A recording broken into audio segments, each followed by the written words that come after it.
कैसे कान लेके घूम रहे हो भैया? किस फ्रीक्वेंसी पे काम करते हैं सब? बिना बोले सुनाई दे रहा है, वाह। ठीक है। हाँ, तान्या जी, आपके कान बिल्कुल ठीक है। अगर आपको आवाज नहीं आई, कई लोगों के कान पहले से ही बज रहे हैं, बिना माइक ऑन किए वो सुन रहे हैं। जो बिना माइक ऑन किए सुन रहे हैं, भैया रे भैया, खतरनाक लोग हैं ये। न जाने किसके कान है। हाँ, ऑलराइट। सो मैंने शुरुआत करी थी क्लास की और मैंने बोला था मूर्ख दिवस की हार्दिक शुभकामनाएं। ठीक है, गेटिंग माई पॉइंट और नॉट? लोग कहते हैं कि तुम मूर्ख हो तो हम बुरा मान जाते हैं। एक्चुअली में हम सब मूर्ख ही हैं। ठीक है, मूर्ख होना कोई गलत बात नहीं है, इंटेलिजेंट होना गलत बात है। जब आपको लगने लगे कि आप बहुत इंटेलिजेंट हो, आपको सब आता है, आप दुनिया जीतने निकल पड़े हो, तो समझ लो कि आप जो है गलत दिशा में जा रहे हो। हाँ जी, जीवन का क्या उद्देश्य है? वो सिर्फ एक उद्देश्य है कि आपके life experiences, the moment bye moment जो आपकी लिविंग है, वो रिचफुल होनी चाहिए, वो भार नहीं लगना चाहिए, सुबह उठने में कष्ट नहीं होना चाहिए।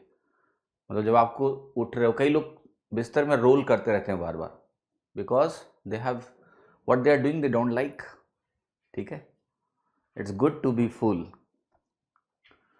Fine, it's good to be fool, because if you consider yourself fool, you will not do disastrous thing.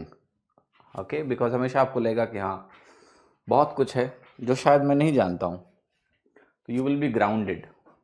Intelligent people are not grounded, they have lot of ego, है ना? कहाँ तक हो गया था भैया? ये नहीं किया था मैंने, ऑप्शन देख के लग रहा है। ये किया था क्या सरकम सेंटर? कितने सवाल कर लिए थे, जरा कोई बताएगा मुझे? कितने सवाल हो गए थे? प्लीज क्विक, जल्दी बताओ, कितने सवाल कर लिए थे हमने? नंबर बता देना, क्वेश्चन नंबर। ये हुआ था क्या? नहीं, ये भी नहीं हुआ था। 45, 40 तक किए थे क्या? हाँ, ये हो गया था। आई थिंक यहीं से करना है हमें, 41 से करना है। ओके, 39 हुआ था, 39 भी मैं क्यों छोड़ूंगा? तो ये मैंने आपको काम दिया होगा करने के लिए, ठीक है, तो ये आपने किया होगा, तो हमें जाहिर सी बात है यहाँ से शुरू करना है, क्वेश्चन नंबर 41 से। ओके, ऑलराइट, चलो पढ़ो। The area of the triangle formed by graphs and the x axis is, okay, एक ग्राफ है और एक्स एक्सिस के बीच का जो बनने वाला एरिया है वो आपको निकालना है। तो सबसे पहले तो देखो क्या होता है ना, आप थोड़ा लाइंस को ना प्लॉट करना सीखिए। तो 8x + 3y अगर 24 के बराबर है, तो जो सबसे आसान लाइन को प्लॉट करने का तरीका होता है वो ये होता है कि यहाँ पर 1 बनाओ और इंटरसेप्ट देखो कि x इंटरसेप्ट कितना है और y इंटरसेप्ट कितना है। आपको दिख गया x 3 है, y 8 है, तो एटलीस्ट इसको बनाने में मुझे दिक्कत नहीं है। मैं x पर एक पॉइंट लूंगा जिसकी दूरी यहाँ से 3 होगी और y पर एक पॉइंट लूंगा जिसकी दूरी यहाँ से 8 होगी। ठीक है, तो ये जो लाइन बनने वाली है, लाइन आपकी ये ऐसे बनने वाली है, ये पहली लाइन है जो मुझे चाहिए। दूसरी लाइन जो दी है वो है 2x + 8 बराबर y। जरा एक बात बताओ मुझे कि जो 2x + 8 बराबर y है, इसको बहुत ध्यान से देख के मुझे बताइए कि ये वैल्यू क्या 2x - y बराबर -8 है? आप कहोगे यस। अब जरा -8 से डिवाइड कर दें तो ये 1 बनेगा, ये बन जाएगा x बटे -4 प्लस y बटे 8। तो दूसरी लाइन है जो बहुत ध्यान से देखना कि y इंटरसेप्ट पॉजिटिव में 8 है, तो ठीक है, ये पॉइंट हो गया एक, और x इंटरसेप्ट जो है वो -4 है, वो यहाँ कहीं है। तो ये जब लाइन आप बनाओगे तो ये लाइन आपकी ऐसी बनेगी। ठीक है, तो देखना ध्यान से, ये बहुत ज़रूरी है कि लाइन प्लॉट होगा तभी आपको एरिया दिखेगा कि एरिया है क्या। तो ये x + 3y बराबर 24 वाली लाइन है। ये वाली लाइन जो मैंने बनाई है वो बनाई है 2x + 8 बराबर y है। और तीसरी लाइन है आपकी x एक्सिस, क्योंकि एरिया बाउंड तभी होगा जब आपको 3 लाइंस मिलेंगी, तभी एरिया बाउंड हो सकता है। ठीक है, समझ में आया कि नहीं? तो देखो ध्यान से, अब जो एरिया बाउंडेड है उसको बहुत इत्मीनान से आप विजुलाइज करिए, ये और ये एरिया बाउंडेड हो गया। अब ये एरिया मुझे निकालना है तो बहुत सरल है भाई, ये वैल्यू आपकी 4 के बराबर है, तो ये हो गया हाफ इंटू 4 और 3 7 हो गया, इंटू ये परपेंडिकुलर जो हाइट है वो 8 के बराबर है, तो ये वैल्यू कितनी हो गई आपकी 28 आपका उत्तर हो गया। बट एरिया बाउंडेड आपको देखना ज़रूरी है। ओके क्लियर, समझ में आया कि नहीं? देखिए सलमान खान जी आ गए हैं चैट में, सब लोग सतर्क हो जाओ, है ना? क्या पता लगा कि चैट में जितने भी लोग हैं उनको साफ कर दिया। बच के रहो यार, सतर्क, सावधान, सतर्क। क्लियर, गेटिंग माय पॉइंट और नॉट? क्लियर हो गया सभी को? 28 is the right answer.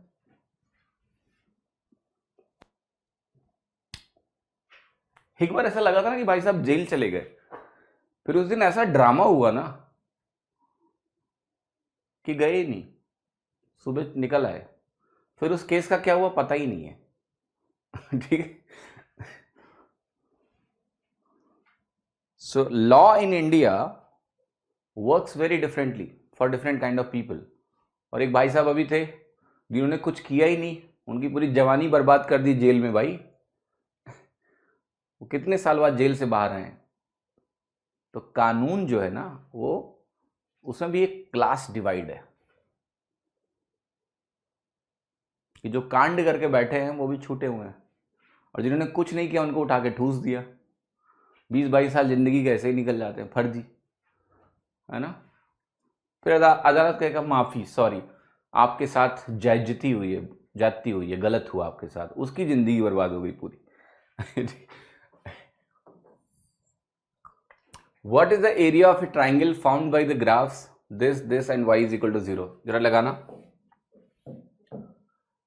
2x plus 5y बराबर 12, x प्लस वाई बराबर 3, और यहां पर क्या है y बराबर 0। देखो सबसे पहले जानना है कि y बराबर 0 लाइन कौन सी होगी भैया? y बराबर 0 लाइन है तुम्हारी x एक्सिस। तो मैं क्या करने जा रहा हूं, मैं एक जो लाइन है मेरी वो खुद ही x एक्सिस है, ये है y बराबर 0 लाइन, ठीक है, y बराबर 0 लाइन की इक्वेशन। तो एक तो ये है, दूसरा मेरा ये है, तो ये बनेगा आपका x/6 प्लस y/12/5 जो होगा वो 2.4 के बराबर होता है, ये वैल्यू 1 आ गई। तो अगर मैं इसको बनाने जाऊंगा ना तो यहाँ 6 आएगा और यहाँ 2.4 आएगा, तो एक लाइन आपकी ऐसे बनने वाली है, जहाँ पर ये 6 है और जहाँ पर ये आपका 2.4 है, y इंटरसेप्ट। दूसरी जो लाइन है वो x प्लस वाई बराबर 3 है, तो यह है x/3 प्लस y/3 बराबर 1, ठीक है। तो अगर आप इस लाइन को बनाने जाओगे तो ये लाइन कैसे बनेगी? देखो यहां पर होगा 3, यहां पर होगा आपका 3 और ये ऐसे हो गया, ठीक है। तो जो एरिया बाउंड हो रहा है वो देखो ये वाला एरिया बाउंड हो रहा है। जब आपको एरिया दिखेगा फिर आप कहोगे निकालेंगे कैसे? तो कुछ नहीं करना है। देखो आपको ये लेंथ पता है कितनी है? यस, क्योंकि ये 3 है, ये 6 है, तो ये भी 3 होगा। अब अगर इसको मैं बेस मानता हूं तो मुझे ये अल्टीट्यूड चाहिए, ये लेंथ चाहिए h, ये लेंथ चाहिए मुझे h। तो h कैसे निकलेगा? h इस पॉइंट का y कोऑर्डिनेट है। y कोऑर्डिनेट का मतलब ये होता है वर्टिकल डिस्टेंस। तो मुझे इन दोनों लाइंस को सॉल्व करके इसका y कोऑर्डिनेट कैलकुलेट करना है। जरा निकालिए प्लीज, ओके जरा निकालिए। तो आप कहोगे x प्लस वाई बराबर 3 के बराबर है, तो जरा कैलकुलेट करते हैं। x की वैल्यू हो गई, क्या निकालना है? y कोऑर्डिनेट ना।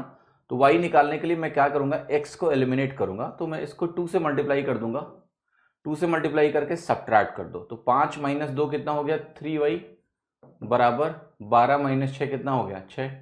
तो y की वैल्यू आपकी कितनी हो गई? 2। y की वैल्यू 2 हो गई। सो एरिया अगर आप निकालने गए भैया तो 1/2 इंटू 3 इंटू 2 बनेगा, क्योंकि y कोऑर्डिनेट आपका 2 आ गया। तो आंसर क्या हो गया तुम्हारा? 3।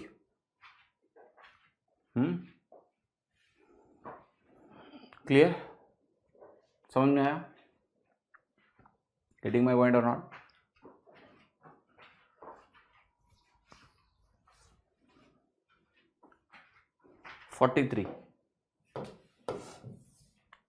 The graphs of the linear equation this and this intersect at alpha and beta. तो आपको बताना है 2 अल्फा माइनस 3 बीटा, बीटा क्या होगा? अब देखिए बहुत ही शानदार सवाल है। शानदार सवाल इस मामले में है कि देखो 2 अल्फा माइनस बीटा की अगर मैं बात करूं, 2 अल्फा माइनस बीटा की अगर मैं बात करूं, ठीक है, तो जरा एक बात बताओ मुझे कि या तो अल्फा बीटा अगर इंटरसेक्शन पॉइंट है तो अल्फा और बीटा इन दोनों इक्वेशन में रखने पर इक्वेशन सेटिस्फाई हो जाएगी, ठीक है। अब आप देखो कि अल्फा कॉमा बीटा कहीं एक जगह रखने से क्या ये मिल रहा है जो चाहिए, आप कहोगे नहीं, यहां मुझे माइनस बीटा चाहिए। अब देखना ध्यान से, एक्चुअली मुझे इसका आंसर सीधा दिख रहा है, ठीक है, मैं वही आपको दिखाना चाहता हूं कि मैं बिना एक्स और वाई सॉल्व किए हुए इस वैल्यू को निकाल सकता हूं, ठीक है। यहां पर आपका क्या है 4x + 3y = 5। अब मैं आपको क्या समझाने की कोशिश कर रहा हूं कि क्या कोई ऐसा तरीका है जहां पर हम 2 अल्फा माइनस बीटा डायरेक्टली निकाल लें। तो देखो दो तरीके हैं। पहला तरीका यह है कि या तो हम इन इक्वेशंस को मॉडिफाई करें और मॉडिफाई करके ऐसा फॉर्मेट बना दें कि मुझे 2x - y की वैल्यू सीधा दिख जाए। मतलब इसी इक्वेशंस को अगर आप रीअरेंज कर पाओ और रीअरेंज करके ये बता पाओ कि भाई क्या वैल्यू है, तो भी आपकी बात बन सकती है, राइट। बट अगेन यहां प्रश्न देखिए जो आपके सामने खड़ा हो जाएगा कि क्या वो इतना आसान है यहां पर 2 अल्फा माइनस बीटा खोजना, नहीं, राइट, क्योंकि डायरेक्टली तो मिला नहीं। डायरेक्टली अगर आपने यहां रखा 3 अल्फा - 2 बीटा मिला। अगर आपको ये फॉर्मेट लेट से क्रिएट करना है तो आपके दिमाग में एक चीज आएगी कि चलो इसको डबल कर लेते हैं, -4 बनेगा, फिर दोनों को जोड़ते हैं, तो भी बात नहीं बनेगी क्योंकि ये 6 और 4 10 बन जाएगा, ठीक है। तो क्या डायरेक्टली पॉसिबल है? नहीं, directly we are not able to get the value, क्योंकि दोनों इक्वेशन में अल्फा और बीटा रखने से ये नहीं मिलना है जो चाहिए। तो माइट भी आपको इस इक्वेशन को सॉल्व करना पड़ेगा। तो जरा पहले इक्वेशन सॉल्व करो, फिर मैं आपको कुछ अल्टरनेट बताने की कोशिश करता हूं, ठीक है। I try to tell you something alternate, but first solve the equation. So आपने कहा देखो एक काम कर लो, यहां इसको 3 से मल्टीप्लाई कर लो, इसको 2 से मल्टीप्लाई कर लो और इक्वेशन को जोड़ दो। तो 3 त्रिका 9 और 8 कितना हो गया आपका 17x बराबर 24 और 10 कितना हो गया 34। x की वैल्यू क्या हुई 2। और अगर आपकी x की वैल्यू 2 आ गई है तो y की वैल्यू कितनी आ गई आपकी -1, ठीक है। तो 2 और -1 आते ही अगर आप वहां रखोगे तो 2 × 2 -1 आपकी वैल्यू कितनी होगी 5 के बराबर आ गई, right. It is equal to 5। अब देखिए मैं आपको एक चीज और बताता हूं जिसको बहुत ध्यान से आपको देखना है। वो ये देखना है कि जब मैंने इस इक्वेशन को आपको बताऊं देखा था, जैसे ही देखा था, ठीक है, ये 3x - 2y बराबर 8 और यहां पर आपको दिया है 4x + 3y बराबर 5। ऑलराइट। सो देखिए कई बार क्या होगा कि जब आप थोड़ा नंबर्स में अच्छे हो जाओगे और थोड़ा सा आपको क्लैरिटी मिलेगी तो आप इक्वेशन को बगैर सॉल्व किए भी वैल्यूज को फाइंड आउट कर सकते हो। सो मेरे दिमाग में मैं आपको बता रहा हूं, जब भी मैंने ये इक्वेशन देखी फर्स्ट टाइम, सबसे पहले ऑटोमेटिकली x की वैल्यू 2 आई और y की वैल्यू -1 आई, क्योंकि मुझे 8 यहां पर लाना था।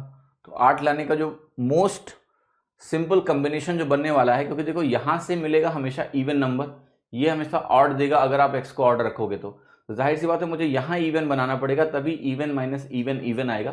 तो आई थॉट कि चलो द फर्स्ट इवन नंबर जो मैं रखने की कोशिश करूंगा वो x बराबर 2, और x बराबर 2 रखने पे y -1 होगा, ये 8 बनेगा, और यहाँ पर 4 दूनी 8 - 3 क्या होता है 5 के बराबर होता है। तो कहने का मतलब है आप समय बचा सकते हो इक्वेशन सॉल्व करने का अगर आप वैल्यूज को सीधा गेस कर पाते हैं। बट अभी ये तुरंत अगर नहीं भी हो रहा है तो मैं नहीं कहूंगा कि कोई प्रॉब्लम है, ठीक है। तो नंबर क्रंचिंग थोड़ी सी प्रैक्टिस के साथ आपको अपने आप आएगी, आपको इक्वेशंस में वैल्यूज दिखेंगी, और अगर ऐसा होता है तो बहुत अच्छी बात है, अगर नहीं दिखता है तो कोई बात नहीं, परेशान होने की आवश्यकता नहीं है, सॉल्व कर लो, कोई इतना कठिन प्रश्न नहीं है। ये देखिए जो ग्राफ है लीनियर इक्वेशन है 4x - 2y बराबर 10, 4x + ky बराबर 2, ये एक पॉइंट पर इंटरसेक्ट करते हैं a,4, तो हमें बताना है k की वैल्यू कितनी है। a,4 आपका पॉइंट ऑफ इंटरसेक्शन है और हमें बताना है कि k की वैल्यू कितनी है, ठीक है। They are not asking you the value of a but they are asking you value of k। क्या ये निकलेगा? बहुत आसानी से निकलेगा। कैसे? देखो ध्यान से, a,4 आप दोनों इक्वेशन में जाकर रख दो, तो आपने कहा ये बनेगा 4a - 8 बराबर 10, पहली इक्वेशन हो जाएगी। या फिर आप कहोगे 4a आपका हो गया 18, a की वैल्यू आपको पता लग गई 9/2 हो गई। अब दूसरी क्वेश्चन में आप जाओगे तो आपको मिलेगा 4a, एक्चुअली a आपको निकालना ही नहीं, आपको 4a पता चल गया ना। अब दूसरी क्वेश्चन जो है 4a प्लस ky बराबर आपका 2 है, और y की वैल्यू आपने क्या रखी है 4, तो 2 के बराबर हो गई। अब 4a अगर आपका 18 है तो आप कहोगे 4k कितना हो गया मेरा -16 हो गया, k की वैल्यू मेरी कितनी हो गई -4 के बराबर हो गई।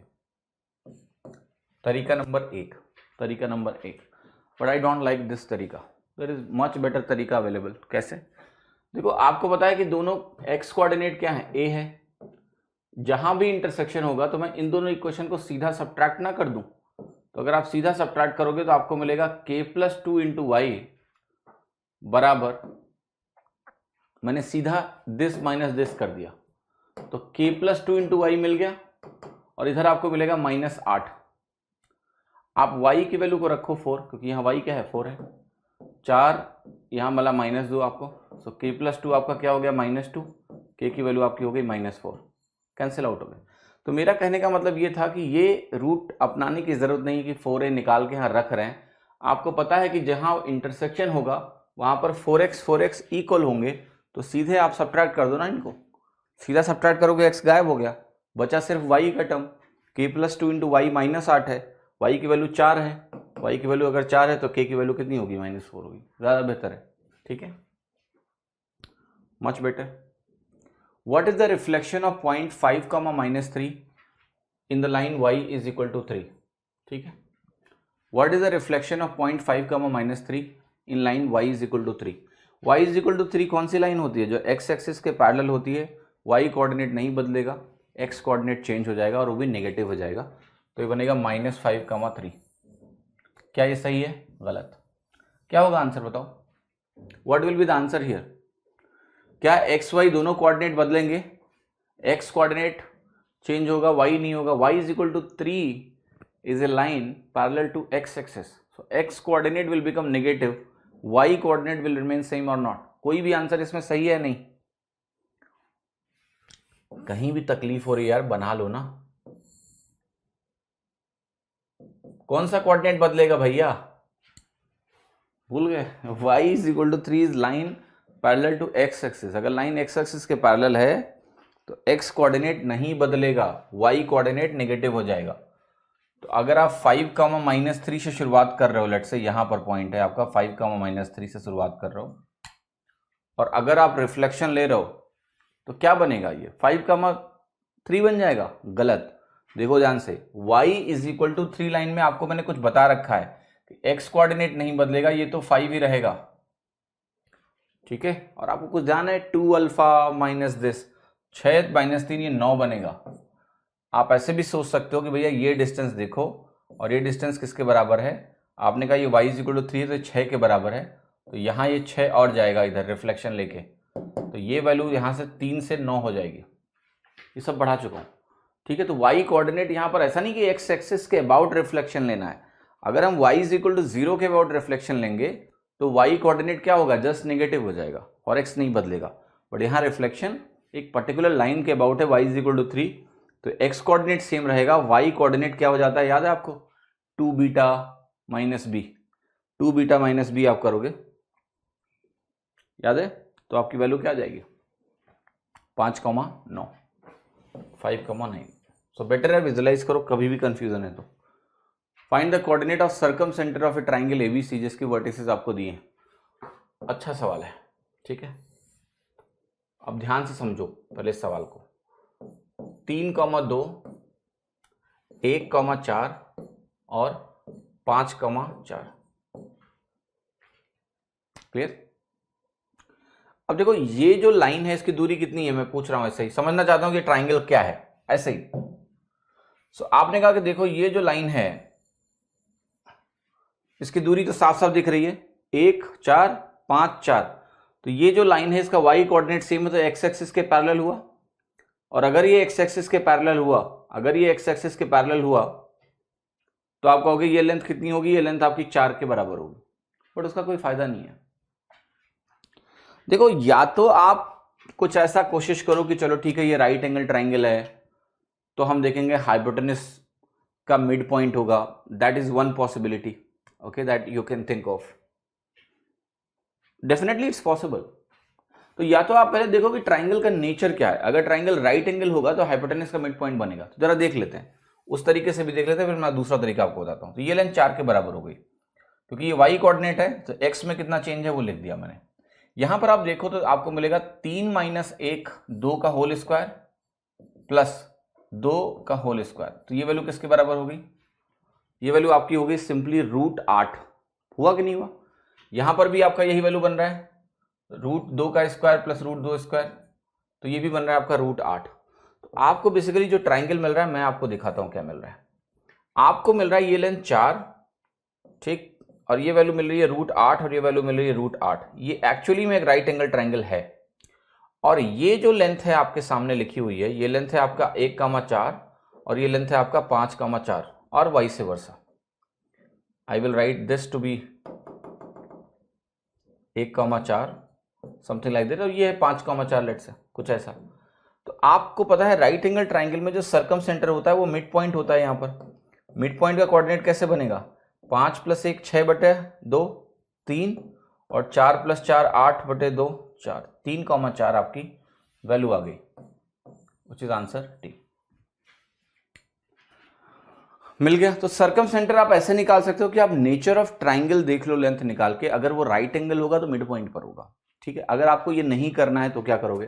तो अगर ये नहीं करना है तो देखो क्या करना है। सर्कम सेंटर आपको पता है कि तीनों वर्टिसेस से इक्वी डिस्टेंट होता है, ठीक। सो आपको पता है यहाँ 3,2, यहाँ पता है 1,4 और यहाँ आपको पता है 5,4। अब देखो जो भी ऑप्शंस दिए हैं आप इनको चेक करके देखो कि आपका सर्कम सेंटर क्या हो सकता है। Check it. चलो भाई 3,3 लेंगे तो क्या है, तीनों डिस्टेंस बराबर हैं।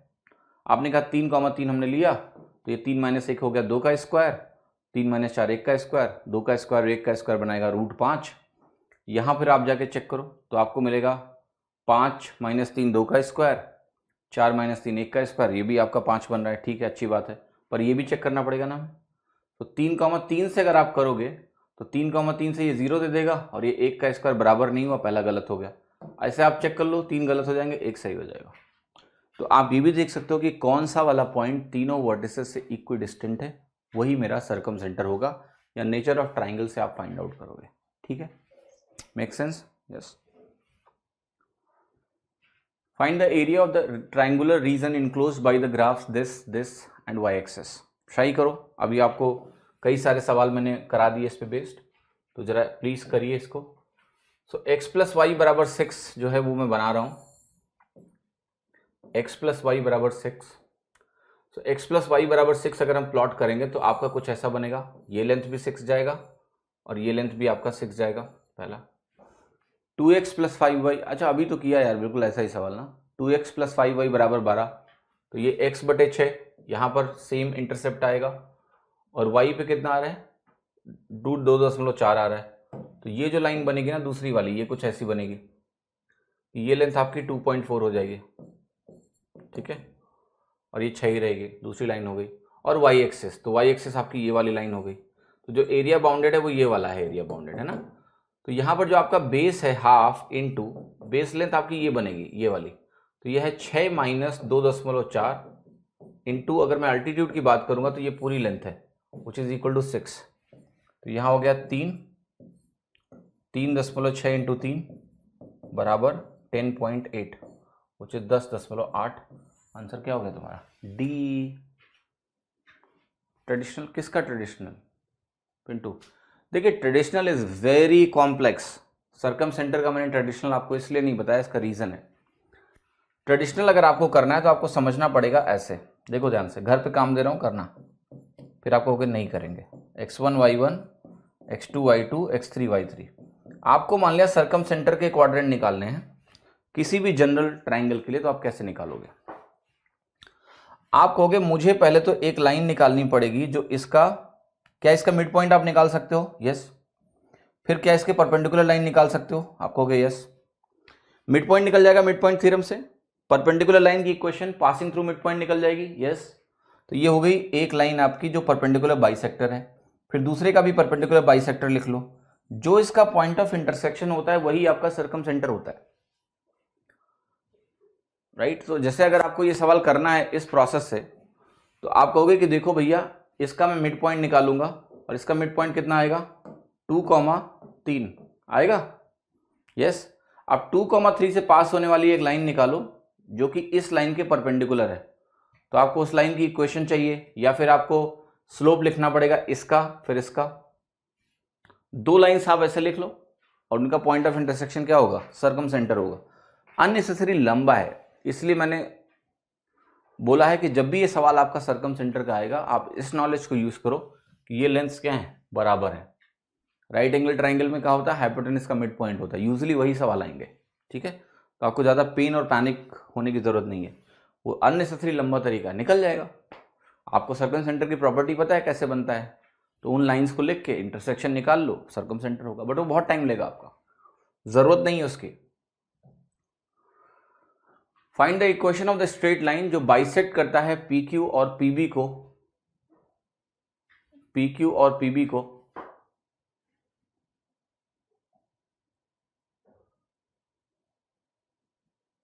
Okay, let us see what they are talking about. ये कह रहा है एक पॉइंट P है आपका 0,2, तो ये है आपका कोऑर्डिनेट 0,2 पॉइंट यहां है, ये हो गया P 0,2, ऐसे लिख लेते हैं इधर, यह है P विच इज 0,2, P हो गया। Q आपका एक पॉइंट है वो 2,0 है, तो यहां पर पॉइंट आपका Q हो गया जो कि आपका 2,0, और एक पॉइंट B है आपका जो कि है 3,0, तो ये पॉइंट आपका B हो गया विच इज 3,0। अब आपसे कह रहा है कि एक सेगमेंट तो आपका हो गया PQ और एक हो गया आपका PB, हो गया, ठीक है, PQ और PB। अब कह रहा है कि एक लाइन है, स्ट्रेट लाइन, जो दोनों को बाइसेक्ट कर रही है। अब बाइसेक्ट करने का मतलब पता है क्या हुआ, कि वो लाइन इसके मिड पॉइंट से भी पास होगी और इसके मिड पॉइंट से भी पास होगी। तो बेसिकली जो दो पॉइंट है वो नोन है आपका। इसका मिड पॉइंट क्या होगा, इसका मिड पॉइंट होगा 1,1, कैसे 0 + 2/2, 2 + 0/2। इसका मिड पॉइंट क्या होगा 0 + 3/2 यानी 3/2 हो गया, कॉमा 2 + 0/2 1 हो गया, कुछ ऐसा मिला आपको, ठीक है। तो आप खुद देखो कि ये जो लाइन आपकी मिलेगी जो इन दोनों पॉइंट से पास हो रही है, उन दोनों का y कोऑर्डिनेट क्या है, सेम है कि नहीं है, 1। सो y कोऑर्डिनेट अगर सेम है तो उस लाइन की इक्वेशन क्या हो गई, y = 1। भाई दो पॉइंट आपको अगर मिले और दोनों पॉइंट में अगर y कोऑर्डिनेट सेम है, आपने कहा कि एक का कोऑर्डिनेट है 1,1 और एक का कोऑर्डिनेट है 3/2,1, ठीक। तो जब इस लाइन को बनाओगे तो क्या है कि बेसिकली y कोऑर्डिनेट इस लाइन पे कहीं भी सेम रहेगा, तो लाइन की इक्वेशन हो गई y = 1। तो वही इन्होंने पूछा था कि कौन सी ऐसी लाइन होगी जो दोनों को बाइसेक्ट करेगी, तो वो लाइन आपकी है y = 1, इन दोनों को बाइसेक्ट कर रही है। क्या सभी को ये चीज समझ में आ रही है? अच्छा सवाल है, थोड़ा सा लैंग्वेज पढ़ के कई बार लोगों को कंफ्यूजन होता है कि बोल क्या रहा है, लेकिन जब आप बनाओगे तो आपको समझ में आ जाएगा। कह रहा है PQ और PB दोनों को बाइसेक्ट करने वाली लाइन कौन सी है, तो मैंने दोनों के मिड पॉइंट निकाल लिए और देखा मैंने कि y कोऑर्डिनेट 1 के बराबर है, तो लाइन जाहिर सी बात है x एक्सिस के पैरेलल जाएगी, y = 1 लाइन की इक्वेशन हो गई, ठीक है। Find the coordinate of the circum centre of A triangle, जिसकी वर्टिसेस आपको लिख के दी हुई हैं। सर्कम सेंटर में कोई कंफ्यूजन ना हो इसलिए इसके जितने भी सवाल आ रहे हैं मैं करवा दे रहा हूं। सो -2, -2, -2, -8, -6, -2 हो गया। चलो जी निकालते हैं, क्या है, क्या मन कर रहा है कि ट्राइंगल देखें कि क्या है, चलो देखते हैं कि ट्राइंगल क्या है, देखोगे, ऑलराइट, फाइन। देखो ट्राइंगल मत देखो तो ही फायदा, इसका रीजन बता रहा हूं तुम्हें, ठीक है।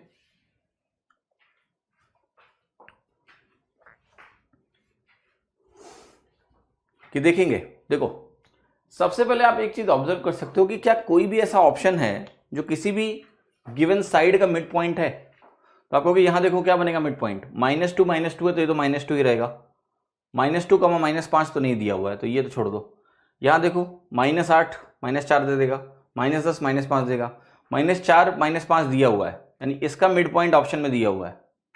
फिर -3 का -3 देखो, 6 2 कितना होगा 8, 4 मिलेगा, 2 2 4 2 मिलेगा, 4 का 2 नहीं दिया हुआ है।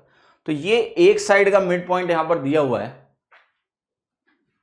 मैं आपको बता रहा हूं कि अब आप खुद देखो, ये कोइंसिडेंस नहीं हो सकता है, राइट। जब ऑप्शंस बनाए जाते हैं तो एक ऑप्शन करेक्ट होता है, बाकी 3 गलत ऑप्शन लिखने होते हैं। तो गलत ऑप्शन को जब वो मान लिया आप कहोगे कि बी ऑप्शन गलत है, बी अगर गलत है तो आप खुद बताओ कि ये पॉसिबिलिटी कि ये इसका एग्जैक्ट मिड पॉइंट है, क्या ये पॉसिबिलिटी बहुत ही कम है कि गलत ऑप्शन इस तरीके से बनाया गया है कि वो एक पर्टिकुलर साइड का मिड पॉइंट हो जाए? इसकी पॉसिबिलिटी बहुत कम है। मैं ये नहीं कह रहा हूं कि नहीं हो सकता है, हो सकता है रैंडमली उसने लिखा हो और वो गलती से इसका मिड पॉइंट हो गया हो। बट आप मुझे खुद बताओ कि जब उसके पास इतने ऑप्शन थे, 3 गलत ऑप्शन डालने के, तो उसको -4 -5 वो वाला पॉइंट इतनी आसानी से मिल गया कि वो एक साइड का मिड पॉइंट बना। आदमी का दिमाग जैसे काम करता है ना, मैं समझता हूं। अब मैं आपको बता रहा हूं कि मुझे इस सवाल का उत्तर नहीं पता है, ठीक है, लेकिन मान लिया ये सवाल मेरे सामने आ जाए एग्जाम में, मैं आपको बता रहा हूं मैं बी लगा के ही छोड़ूंगा इसको।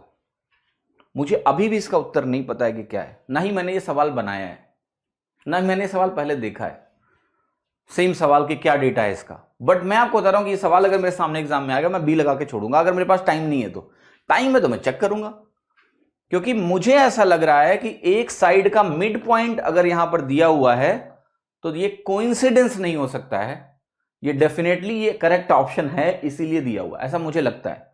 हो सकता है मैं गलत हूं, पॉसिबिलिटी है बट बहुत कम है। किसी ने निकाला आंसर क्या है? ठीक है, अब मैं आपको चेक करा देता हूं कि सही है कि नहीं है। आई डोंट नो, ऐसा नहीं कि गलत नहीं हो सकता, ये हो सकता है, ठीक है, बट बहुत कम संभावना है। तो मैं ऐसे सवाल छोड़ूंगा नहीं, मेरे पास समय कम होगा तो भी मैं लगा के आ जाऊंगा। अब देखो, अगर आप ये लेंथ निकालोगे तो आपको बताइए ये लेंथ 6 के बराबर है, तो यहां पर आप 6 लिखो सीधा, ठीक। ये लेंथ किसके बराबर है? आप कहोगे 4 के बराबर है कि नहीं है? 6 - 2 4 हो गया और वो 0 हो गया, 4 हो गया। ऑलराइट, अब देखो यहां पर जब आप लेंथ निकालने जाओगे ना, तो ये बनेगा 4 का स्क्वायर प्लस 6 का स्क्वायर, 6 का स्क्वायर प्लस 4 का स्क्वायर, ये हाइपोटेनस बन गया भैया। तो अगर ये हाइपोटेनस बन गया तुम्हारा, तो इसी का मिड पॉइंट आंसर होगा ना, वही आंसर करेक्ट है बी। मेरी बात समझ में आई कि नहीं आई? जो मैंने किया, मैंने आपको कुछ गुण सिखाए हैं कि एग्जाम में कम समय में भी थोड़ा सा रिस्क लिया जा सकता है, और ये बहुत रिस्क इतना छोटा है कि लेना ही चाहिए। आप मेरी बात समझ पाए कि मैं बोल रहा हूं कि 4 -5 का -4 -5 का ऑप्शन में होना, ठीक है, कहीं ना कहीं बता रहा है कि यही आंसर है। अनटिल अनलेस कि वो एग्जामिनर मैं हूं। अगर मैं एग्जामिनर होऊंगा तो मैं ये काम जानबूझ के करूंगा, ठीक है, कि जो मेरे पढ़ाए हुए बच्चे भी हैं ना, वो भी फंस जाए, राइट।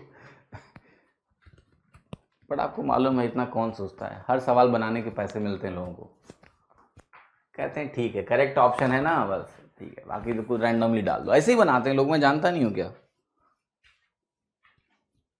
ठीक है। तो सवाल कैसे बनते हैं, उसका प्रोसेस क्या है, किस तरह से लोगों का दिमाग काम करता है, मैं बहुत ऑब्जर्व करता रहता हूं कि ह्यूमन माइंड चलता कैसे है, और उसका मुझे बहुत फायदा मिलता है। मैं कई बार सवालों में कुछ ऐसा काम करके आ जाता हूं एग्जाम देते हुए भी, जो लोग इमेजिन भी नहीं कर सकते, just because of the psychology of how people create questions. Okay, समझ में आई मेरी बात की नहीं? यस, तो इसका फायदा उठाओ, जहां मौका मिले छोड़ो मत, कॉम्पिटेटिव एडवांटेज आपको मिलेगा इसका। What is the equation of a circle with center 8,9 and whose radius is 7 cm? 8,9 अगर आपको देखना है तो आपको सबसे पहले यही मिलेगा, -g, -f होता है, तो यहां पर जो वैल्यू आपकी आने वाली है ना, g की वैल्यू यहां से -8 आएगी, आप कंपेयर करोगे तो यहाँ g की वैल्यू -8 आएगी और f की वैल्यू क्या आएगी, -9 आएगी। और सेंटर आपका होता है -g, -f, तो ये हो गया 8,9। तो जब सेंटर ही एक ऑप्शन में मैच कर रहा है तो वही करेक्ट होगा। अगर सेंटर ही एक ऑप्शन में मैच कर रहा है तो वही करेक्ट होगा ना, तो हमने लगा दिया डी करेक्ट। कोई टेंशन लेने की जरूरत नहीं है, D is the correct answer. अगर आपको चाहिए कि भाई नहीं मेरे को रेडियस निकालना है, तो रेडियस क्या होता है आपको पता है, g² + f² - c, निकाल लेते हैं। g² हो गया आपका 8² + 9² -c का मतलब हो गया -96, ठीक है। तो ये हो गया आपका 64 + 81 - 96। आप खुद ध्यान से देखो, ये आएगा आपका -15, -15 यहाँ एडजस्ट करो तो मिलेगा √49, और √49 तुम्हारा क्या हो गया 7। तो अगर आपको मैच करना है तो आप देख सकते हो कि डी करेक्ट हो। बट जैसे ही एक कंडीशन मीट हो गई, बाकी तीनों में वो नहीं हो रही है, तो ये तीनों गलत हो जाते हैं, तो ये सही हो जाता है, ठीक है। ऑलराइट, तो देखिए कोऑर्डिनेट में सिर्फ इतने ही सवाल थे, ठीक है। और इतने सवाल कोऑर्डिनेट के लिए काफ़ी भी हैं, क्योंकि आपके एग्जाम में आप ये बिल्कुल एक्सपेक्ट मत करो कि कोऑर्डिनेट से कोई भी भयानक सवाल आएगा, नहीं आएगा। बहुत ही बेसिक फंडामेंटल बेस क्वेश्चन आएगा कि कोऑर्डिनेट दिए हैं, ट्राइंगल का एरिया पूछ लिया, कोऑर्डिनेट दिए हैं, पूछ लिया कि कोलिनियर है नहीं है, कोऑर्डिनेट दिए हैं, पूछ लिया इन सेंटर क्या है, सेंट्रॉइड क्या है, सर्कम सेंटर क्या है, kind of. Right angle triangle देके पूछ लेंगे ऑर्थो सेंटर क्या है, एक लाइन दे दी गई उसकी परपेंडिकुलर लाइन की इक्वेशन, दैट्स इट। तो जितना मैंने आपको बताया है सिर्फ उतना, और साथ ही साथ आपको ये जो सवाल आपके सामने दिए हुए हैं 50 क्वेश्चन मैंने कराए हैं, दैट्स इनफ। इससे बाहर कुछ नहीं। एरिया बाउंडेड कैसे निकलता है, मैंने आपको तो लाइंस बनाना भी सिखा दिया कि लाइंस कैसे बनती हैं, स्लोप क्या होता है, दो लाइंस के बीच का एंगल कितना होता है, उनके बीच की परपेंडिकुलर डिस्टेंस कितनी होती है। तो इन सब चीज़ों को बढ़िया नोट्स में बना लेना, अगर एग्जाम में क्वेश्चन आता है तो आसानी से आप इनको कर पाओगे, आपको कोई तकलीफ नहीं होने वाली। You will never face any problem in any question that will come to your exam, ठीक है। तो चिंता ना करो, ये हो जाएगा। अब देखिए हमें नया टॉपिक शुरुआत करना है, तो नए टॉपिक में देखिए अभी क्या क्या चीज़ें पेंडिंग है मैं डिस्कस कर लेता हूँ। अभी हम शुरुआत कर लेंगे, आज ही शुरुआत कर लेंगे। सो देखिए अभी हमारा जो बाकी है आपका, एक तो बाकी है मेंसुरेशन, ठीक है। सो मेंसुरेशन भी थोड़ा लंबा टॉपिक है, तो ये जो 8 PM वाली क्लास हो रही है ना, उसी में आप कंटिन्यू करके मेंसुरेशन को खत्म करेंगे, ठीक है। 8 PM मेंसुरेशन आप खत्म करेंगे, क्लियर। देखिए CHSL में जो क्वेश्चन आया था मैं आपको बता रहा हूँ, CHSL में जो कोऑर्डिनेट के सवाल आए थे वो इस पे बेस्ड एक सवाल आया था कि x² + y² बराबर a², x² + y² बराबर b², ऐसे सवाल आए थे ना। x² + y² बराबर c², 3 सर्कल की इक्वेशन दे दिया, तो ये तीनों सर्कल क्या हो गए, कंसेंट्रिक सर्कल्स हो गए, ठीक है। They are basically concentric circles, ठीक है। तो उस पर बेस्ड सर्टेन कंडीशंस थी और उस पर बेस्ड क्वेश्चंस थे, तो आप परेशान मत हो। वो सवाल अगर आप चाहते हो कि वो भी मैं डिस्कस कर दूंगा तो वो भी किसी दिन क्लास में मैं कर दूंगा, टेंशन मत लीजिए। तो मैं लिख रहा हूँ अभी क्या क्या बाकी है और कैसे इसको कवर करने वाले हैं। सो मेंसुरेशन आपका 8 PM वाली क्लास के साथ ही चल के खत्म होगा, ठीक है। दूसरा हमारा जो टॉपिक है, छोटा सा टॉपिक है, वो है हाइट्स एंड डिस्टेंसेस। वो टॉपिक है आपका हाइट्स एंड डिस्टेंसेस, ठीक। इसके अलावा हमारा बाकी है DI, राइट। और भी कुछ बाकी है क्या, नहीं। सो हाइट्स एंड डिस्टेंसेस और DI क्या करेंगे हम लोग, we will continue in the morning class which is 8 AM वाली क्लास। तो ये हम दोनों टॉपिक 8 AM वाली क्लास में करके खत्म करेंगे, ठीक है। और शाम वाली जो क्लास है वो आपकी मेंसुरेशन के लिए चलती रहेगी। तो जब अभी हाइट्स एंड डिस्टेंसेस और DI हमारा खत्म हो जाएगा, जो कि बहुत बड़े टॉपिक्स नहीं हैं, तो उसके बाद आपकी सुबह वाली क्लासेस में बंद कर दूंगा, ठीक है। सुबह वाली क्लास आपकी 8 AM वाली नहीं चलेगी, आप अपना रिवीजन करिए बढ़िया अच्छे से एग्जाम के लिए। और शाम को 8 बजे वाली क्लास कंटिन्यूड रहेगी टिल मेंसुरेशन गेट्स ओवर, ठीक है। LCM SCF हो गया है, बट फिर भी कुछ सवाल मेरे ख्याल से रह गए थे, 10 से 15 सवाल, जो भी व्हाटएवर। LCM SCF ठीक है, वो हो जाएगा। अच्छा, अब कुछ बच्चे ऐसे हैं जिन्होंने ट्रिग्नोमेट्री लाइव नहीं करी है आपके बैच में, तो वो 8 PM वाली क्लास में कर सकते हैं। 8 PM वाली जो क्लास है, 8 PM वाली क्लास में मेंसुरेशन के बाद हम लोग इसी टॉपिक को कंटिन्यू करेंगे, ठीक है। उस बैच में भी ट्रिग्नोमेट्री नहीं हुआ है, तो जो लोग लेट आए थे थोड़ा, 1 महीना जून वाले बैच में थे, जिनको ट्रिग्नोमेट्री की लाइव क्लास नहीं मिली थी, वो ट्रिग्नोमेट्री की लाइव क्लास इस बैच में 8 PM वाले बैच में कर सकते हैं, ठीक है, वहां मैं पढ़ाऊंगा। फाइन, तो मुझसे आप डबल मेहनत मत कराओ ठीक है, कि मैं सुबह ट्रिग्नोमेट्री अलग से पढ़ाऊं और शाम को अलग पढ़ाऊं, नहीं, वही लाइव चलेगी, वहां पढ़ लेना ट्रिग्नोमेट्री। समझ में आई मेरी बात? तो जो शाम वाला बैच है उसमें ट्रिग्नोमेट्री नहीं हुई है, तो जब मेंसुरेशन वहां खत्म हो जाएगा तो वहां ट्रिग्नोमेट्री स्टार्ट होगी और आप ट्रिग्नोमेट्री आके वहां पढ़ लेना, ठीक है? क्लियर है कि नहीं? तो इस तरह से आपका सारा लाइव क्लास कंप्लीट हो जाएगा। देखिए एक चीज, वर्ड प्रॉब्लम जो है इट्स नॉट ए चैप्टर। पहली बात, जब मैं पहली बार पढ़ाना मैंने शुरू किया एसएससी के लिए और बैंकिंग के लिए, तो लोगों ने बोला word problems word problems word problem. मैंने कहा ये वर्ड प्रॉब्लम क्या है? ठीक है, क्लियर और नॉट? ये अननेसेसरी क्लासिफिकेशन है वर्ड प्रॉब्लम्स। समझ में आई मेरी बात? ठीक है, तो nothing is like word problems, it's all about the topics. जो हमें टॉपिक्स करने हैं एसएससी के लिए वो हम सब करेंगे। जैसे आपने बोला एलसीएम एचसीएफ, हमने एलसीएम एचसीएफ कुछ पोर्शन किया था और कुछ बाकी है, शायद कुछ सवाल रह गए थे 11 12 15 जो भी व्हाटएवर, ठीक है, वो हम कर लेंगे अलग से, कोई दिक्कत नहीं है, ठीक है। देखिए क्वाड्रिलेटरल के क्वेश्चंस कोऑर्डिनेट्स में they are not having too much relevance Arjita. देखिए कोऑर्डिनेट का जो वेटेज है वो एग्जाम में बहुत कम, ऑलमोस्ट नील के बराबर है, तो उसमें बहुत डीप नहीं जाना है। कोऑर्डिनेट अपने आप में एक बहुत डीप टॉपिक है, इट्स टू डीप टॉपिक। हमने एक पैरेललोग्राम वाला क्वेश्चन किया, अगर आपको ध्यान हो, कोऑर्डिनेट में किया कि नहीं किया, जिसमें हमने हमारे एक पैरेललोग्राम दिया था और साइड पूछा था। तो जब भी कोई क्वेश्चन कोऑर्डिनेट में क्वाड्रिलेटरल बेस्ड क्वेश्चन आएगा तो वो आपकी ज्योमेट्री की नॉलेज से हो जाएगा। जैसे आपको अगर ये पता है कि पैरेललोग्राम में आमने सामने की भुजा पैरेलल और इक्वल होती है, ठीक है, डायगोनल क्या करते हैं, बाइसेक्ट करते हैं, तो बस बाइसेक्ट में मिड पॉइंट फार्मूला लगा दिया आपने, हो गया, ठीक है, मिड पॉइंट का फार्मूला लगा दिया तो आपने हो गया कि उस पॉइंट का कोऑर्डिनेट कितना है। तो ज्योमेट्री की जो प्रॉपर्टीज हैं, ज्योमेट्री की प्रॉपर्टीज कंबाइंड विद जो मैंने आपको पढ़ाया हुआ है अभी कोऑर्डिनेट में, that's sufficient. I do not want to take it too deeper. मैंने सारा लेंथ एंड ब्रेड्थ देखा हुआ है जो आता है आपके एग्जाम में, ठीक है।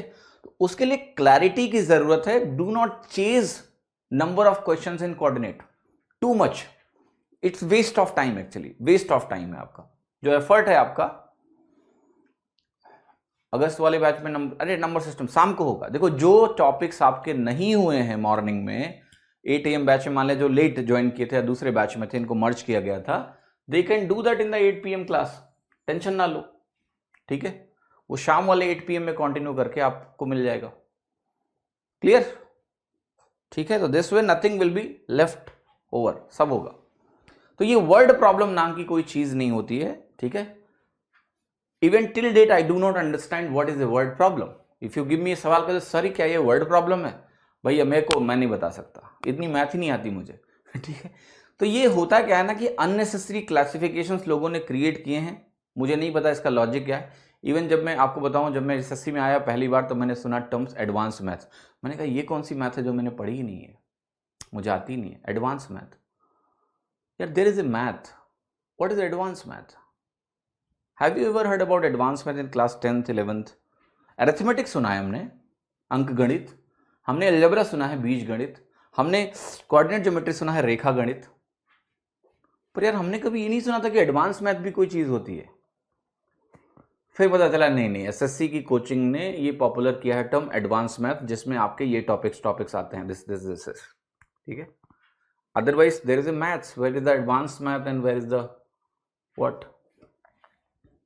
तो एडवांस मैथ नाम का कोई क्लासिफिकेशन दुनिया में एग्जिस्ट नहीं करता, यहां इन्होंने बनाया हुआ है। तो हमने भी कहा अच्छा चलो ठीक है ये एडवांस मैथ है। वर्ड प्रॉब्लम नाम की कोई स्पेसिफिक चीज नहीं होती, अंडरस्टैंड दिस। ये अननेसेसरी क्लासिफिकेशन है, उसके पीछे तुम मत भागो, ठीक है। तुम्हारे जो टॉपिक्स हैं वो कवर होने चाहिए, right. So we are almost ending your syllabus, but mensuration will take time, but I do not think that is hindering your ability to score marks in exam, right. Don't worry about that. अगर आपको थोड़ा सा भी शंका है कि यार mensuration मेरे को 4 फॉर्मूले नहीं आते, यार वो रिवाइज कर लो, कहीं से भी गूगल कर लोगे तो भी मेंसुरेशन की फार्मूला लिस्ट आपको मिल जाएगी। हमने भी डाला हुआ है मेंसुरेशन की फार्मूला लिस्ट, जहां तक मुझे लगता है कहीं ना कहीं तो डाला होगा, पीडीएफ पड़ी होगी, तो देख लेना। तमीज से इसको भी खत्म कर लेंगे शाम वाले बैच में मेंसुरेशन, ठीक है। हाँ जी, क्लियर, मेक सेंस। तो अभी हम क्या करेंगे, सुबह वाले बैच में हाइट्स एंड डिस्टेंसेस, DI और LCM SCF के टॉपिक्स करेंगे, ठीक है। ये टॉपिक्स हमें करने, एग्जैक्ट इनका ऑर्डर क्या होगा मैं आपको, अच्छा करते हैं, कल ही करते हैं, ठीक है, राइट। सो इन तीनों टॉपिक्स को हम लोग करेंगे 2, 3, 4। ये सुबह आपका खत्म हो जाएगा और शाम को मेंसुरेशन ज्योमेट्री खत्म होने के बाद कंटिन्यू हो जाएगा, वो भी आपका खत्म हो जाएगा। सो ये बैच बहुत लंबा रहा, ठीक है, बट अगर आप इस कॉन्टेक्स्ट को समझते हो कि ये लंबा क्यों रहा तो बहुत अच्छी बात है। अगर आप इस कॉन्टेक्स्ट को नहीं समझोगे ठीक है, तो फिर मुझे भी लोगों के जैसा बनना पड़ेगा, छोटा छोटा कोर्स कराना पड़ेगा ठीक है, कि भाई चलो छोटा छोटा ही पढ़ाओ, 4 महीने में कोर्स खत्म करते हैं, ठीक है, काइंड ऑफ। तो ऐसा नहीं है। कल से हम लोग एक टॉपिक, देखो ये दोनों टॉपिक बहुत छोटे हैं। If you say I will finish them first then I will start DI में 1 हफ्ता लगेगा, इन दोनों में 2-2 दिन लगेंगे, ठीक है, बस इससे ज़्यादा नहीं लगेगा। नहीं, कल से शुरू करेंगे, वरना रिकॉर्डिंग इधर उधर हो जाएगी, एक आधा इधर आधा उधर, कल तुम ही कंफ्यूज हो जाओगे। कल से शुरू करते हैं, आज रिवाइज कर लो, ठीक है, कल से करते हैं। बाकी कोई सवाल है, प्रश्न है तो आप मुझसे पूछ सकते हैं। हाँ जी, बैच के अब कुछ ही दिन बचे हैं, आप मुझसे बात कर सकते हैं। नहीं सौरभ, कल ही शुरू करेंगे, चिंता ना करें, कल आधा घंटा एक्स्ट्रा पढ़ा दूंगा ताकि रिकॉर्डिंग्स में कंफ्यूजन ना हो, इधर उधर ना हो, लेफ्ट राइट। क्योंकि ये रिकॉर्डिंग कोऑर्डिनेट की क्लास में जाएगा, आपको याद है, कोऑर्डिनेट की क्लास में जाएगा। सो you can ask me any question you have, I mean preparation related whatever, let's talk, बात कर लेते हैं, okay.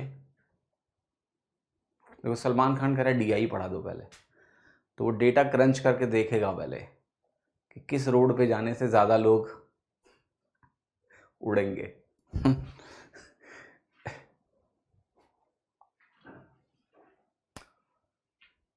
Will there be a new batch of yours on Examo? I have subscription. Archita, अगर आपके पास subscription है सो मैं यही कहूँगा कि ये जो बैच, देखो कोई भी नया बैच जब शुरू होगा then it is going to take such a long time to complete, right, it takes time. My way of teaching is that it's more time. या तो पैरेलली 2 क्लासेस में चलाऊँ, सुबह और शाम को, है ना। Like in future I am planning that I can start arithmetic in the morning and advance in the evening. तो इससे क्या होगा, कोर्स हाफ टाइम में हो जाएगा एक तरह से।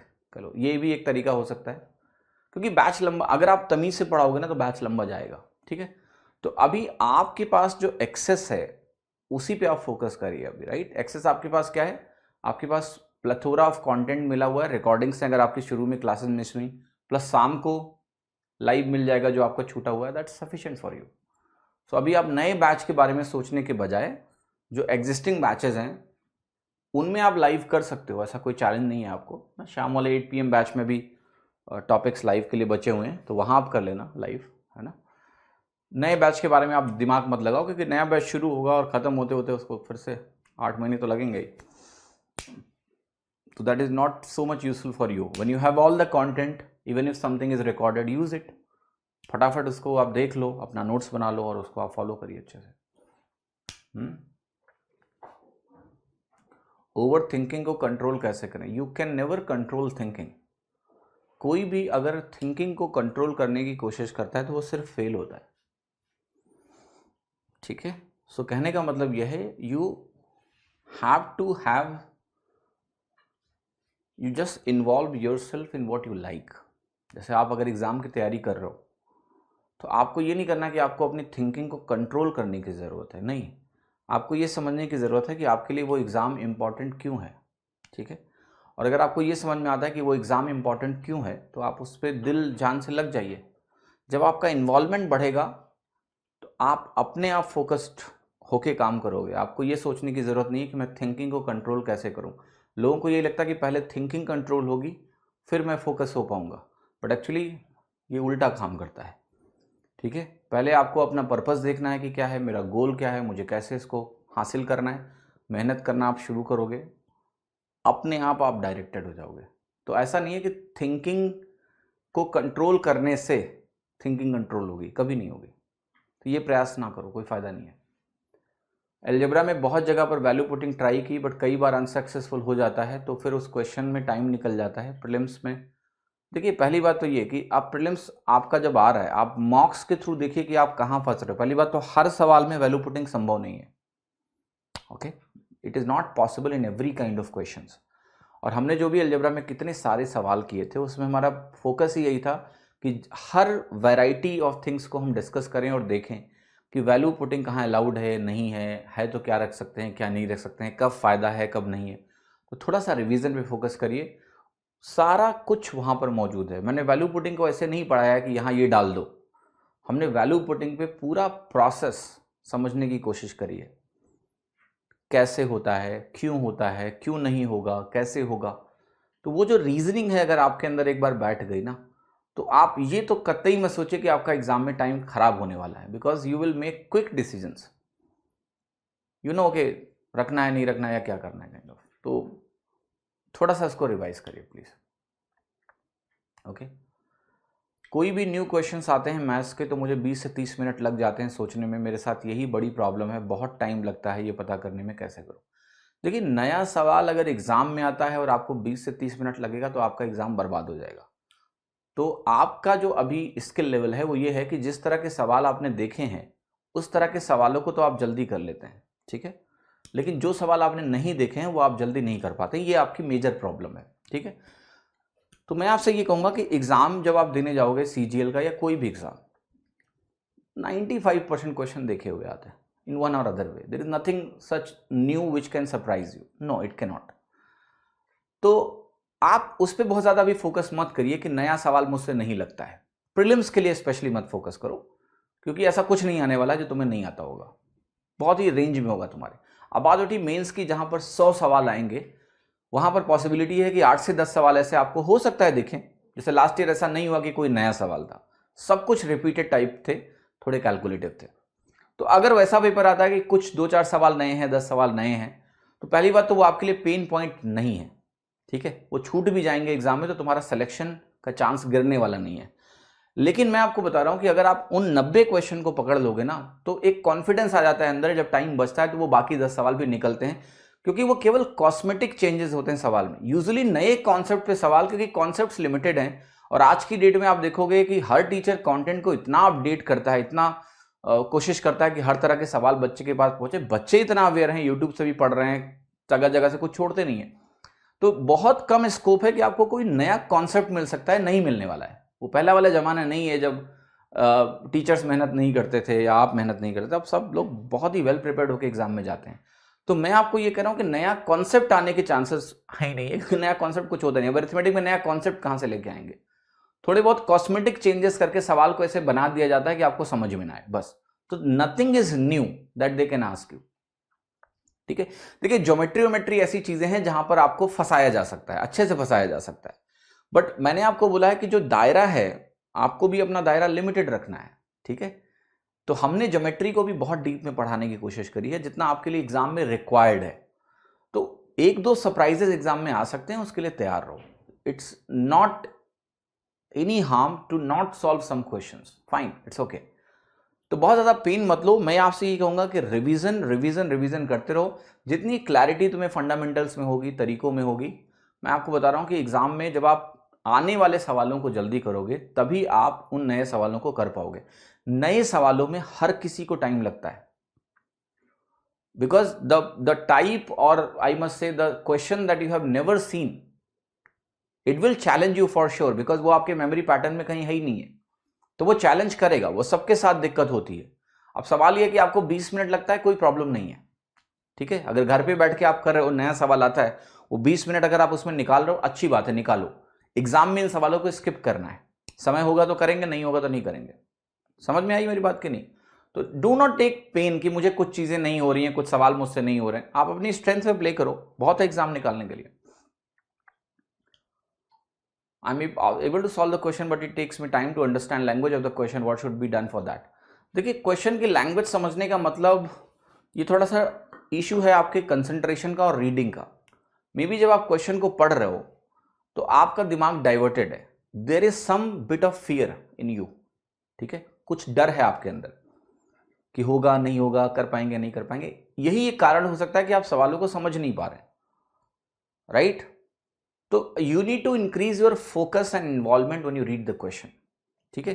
क्वेश्चन को बार बार पढ़ने के बजाय आप कोशिश करो कि क्वेश्चन को एक बार पढ़ के, देखिए क्वेश्चन पढ़ने के भी कई तरीके होते हैं, फास्ट रीडिंग, बीच में स्लो रीडिंग। जैसे कोई फर्जी इंफॉर्मेशन दिया है कि राम मेले में गया, अब ये क्या इंफॉर्मेशन है आपके क्वेश्चन में काम की? वो तो सवाल बनाने के लिए देते हैं कि राम एक मेले में गया, वहां उसने जलेबियां खरीदी इतने रुपए की।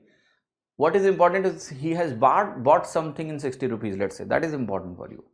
तो रीड द क्वेश्चन एंड जो क्रिटिकल इंफॉर्मेशन होती है वहां आपको स्लो डाउन होना होता है, और जो नॉन क्रिटिकल इंफॉर्मेशन है उनको तेजी से पढ़ना होता है, तो ओवरऑल आप क्वेश्चन को जल्दी पढ़ोगे, ठीक है।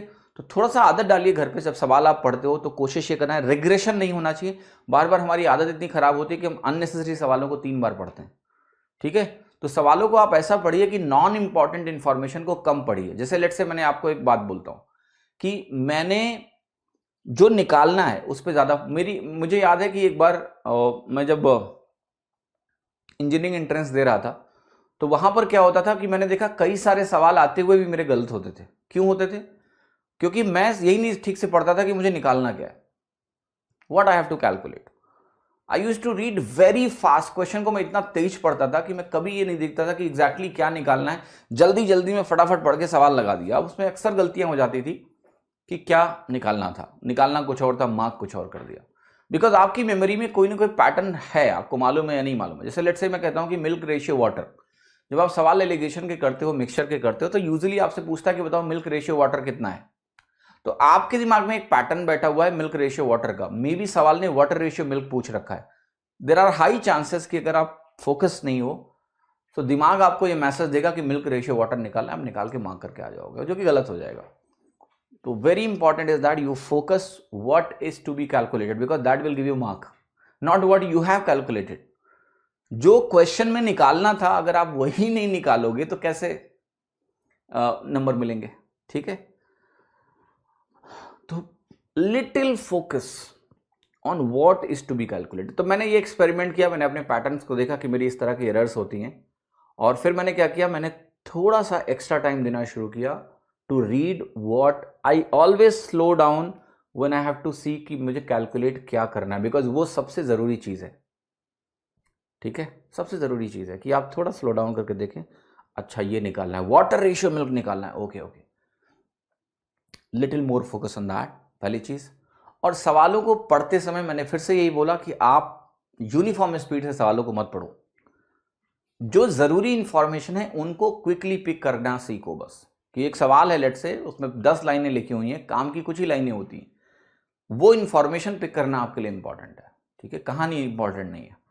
तो थोड़ा सा ध्यान दो, सुधरेंगे ऐसे नहीं है, सवाल समझ में भी तेजी से आएगा। थोड़ा इन्वॉल्वमेंट बढ़ाइए, फोकस बढ़ाइए अपना, ओके। सिली मिस्टेक, देखिए सिली मिस्टेक्स होती हैं एग्जाम में, ऐसा नहीं है कि आप इसको 0 कर दोगे, बट मैं आपको ये भी बता रहा हूँ कि मैंने बहुत लोगों को देखा जिनका मिस्टेक परसेंटेज बहुत, मैं उनमें से नहीं रहा, मैं आपको अभी बता रहा हूँ। आई am never a guy who usually gives 100% accuracy in exams, I make mistakes. The reason is that I am too fast while solving questions. जैसे मैं कैट की बात करूं, मैंने कैट के जितने भी पेपर दिए हैं उसमें जो अलॉटेड टाइम होता है उसके हाफ टाइम में मेरा पेपर खत्म हो जाता है, और मैं दोबारा देखता भी नहीं हूं कि क्या है या नहीं है। आई लव माई स्पीड, ठीक है। So I know I will make mistakes, मेरे को पता है कि I am never 100% accurate, never. अगर मुझे आप 100 सवाल दोगे then my accuracy percentage can never be 100%, not because I can not do it, I can do it, but to do that I know मुझे स्लो डाउन होना पड़ेगा, थोड़ा सा ज्यादा स्लो डाउन होना पड़ेगा, जो मैं चाहता नहीं हूं। मैं कहता हूं चलो पेस में, क्योंकि मैंने देख रखा कि मेरा एक्यूरेसी परसेंटेज अच्छा है, इतना अच्छा है कि मुझे वो कैट में 99.99 परसेंटाइल दे देता है, तो it's okay, I am fine. जिस दिन होता तो कभी 100 हो जाता, नहीं हुआ कोई बात नहीं। बट मैं अगेन ये बोल रहा हूं कि देखो स्पीड और एक्यूरेसी में एक ट्रेड ऑफ होता है कि अगर आप सुपर स्लो होंगे तो आप 100% एक्यूरेट हो सकते हैं, बट उसका कोई एडवांटेज नहीं है। समझ में आई मेरी बात? करिए, देयर इज नो एडवांटेज। तो मेरा ये कहना है कि ज्यादा टेंशन मत लो अगर गलतियां हो रही है ना, percentage of mistakes you try to keep it under 5%, 5 to 10% से ज्यादा नहीं होना चाहिए। This is what I believe, ठीक है। इट्स बेटर, जैसे मेरा परसेंटेज जो मैंने कैलकुलेट किया है, जो एरर परसेंटेज है, that is somewhere less than 5% और 5% maximum, fine, it's okay. Maths की बात करें अगर, बट मेरी जो स्पीड है वो एक किसी भी एस्पिरेंट से वो कितना भी वेल प्रिपेयर्ड हो, उसका 2 से 3 गुना स्पीड से मैं सवाल करता हूं, ठीक है।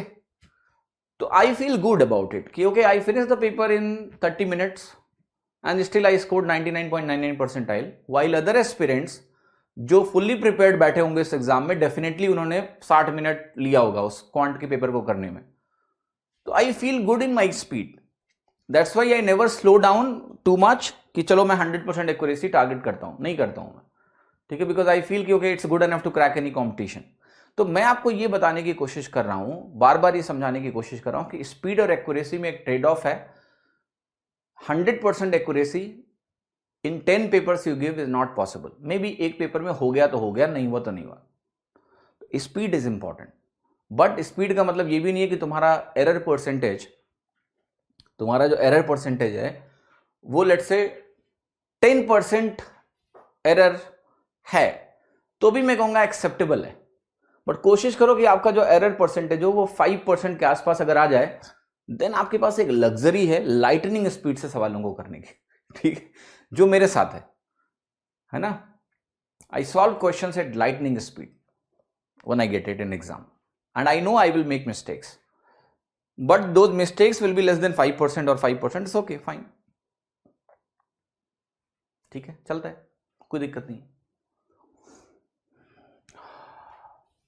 तो ऐसा नहीं है कि you target 100% accuracy, but yes try to keep it below 10% for sure, it's possible keep it below 5%, that's it. थोड़ा सा अटेंशन, देखो जिनका एक्यूरेसी परसेंटेज 10%, 90% एक्यूरेसी जा रहा है, that's a good accuracy, just see how you can make it 95%। सो हमेशा जो सवाल तुम्हारे गलत हो रहे हैं ना, उनको देखो कि क्यों गलत हुए, क्या यहां थोड़ा सा चेंज करने से मेरा एक्यूरेसी परसेंटेज इंप्रूव हो सकता है, हो जाएगा, मैं आपको बता रहा हूं, ठीक है। थोड़ा सा कॉशियसनेस की वजह से वो इंप्रूव हो जाएगा कि कैलकुलेशन में अगर कोई एरर हो रही है, कोई स्लिप हो रहा है, कुछ तो पैटर्न होगा उस मिस्टेक का, ठीक है, तो वो देखो, पकड़ो, ठीक है, और करो, क्योंकि स्पीड जरूरी है। आपको पता है कंपटीशन में जिस तरह का कंपटीशन है, तो आप बहुत स्लो नहीं चलना है आपको कि आप बहुत कम अटेम्प्ट करके आए 100% एक्यूरेसी के साथ, कोई फायदा नहीं है उसका। एक ट्रेड ऑफ होना चाहिए, और जब आप स्पीड तेज रखोगे तो गलतियां भी होंगी। You never know, you may attempt 99 in actual exam and all are correct, possible है। मैंने कई टॉपर्स के इंटरव्यू लिए हैं, उनका 100% एक्यूरेसी कभी नहीं था मॉक टेस्ट में, उन्होंने मॉक में कभी 160 170 से ज्यादा स्कोर नहीं किया, बट एक्चुअल एग्जाम में उन्होंने 98 किए, सब करेक्ट हो गए।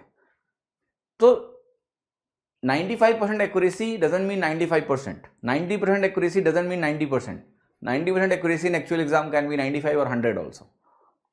हाँ जी, हम लोगों को क्या अभी लॉन्च हुआ कोर्स खरीदना चाहिए? नहीं। कौन सा लॉन्च हुआ कोर्स? आशीष मंत्री, कौन सा कोर्स लॉन्च हुआ? वो तो सब्सक्रिप्शन मिल रहा है ना आपको, प्रो वाला। आपको सारे सब्जेक्ट पढ़ने तो कर लो join.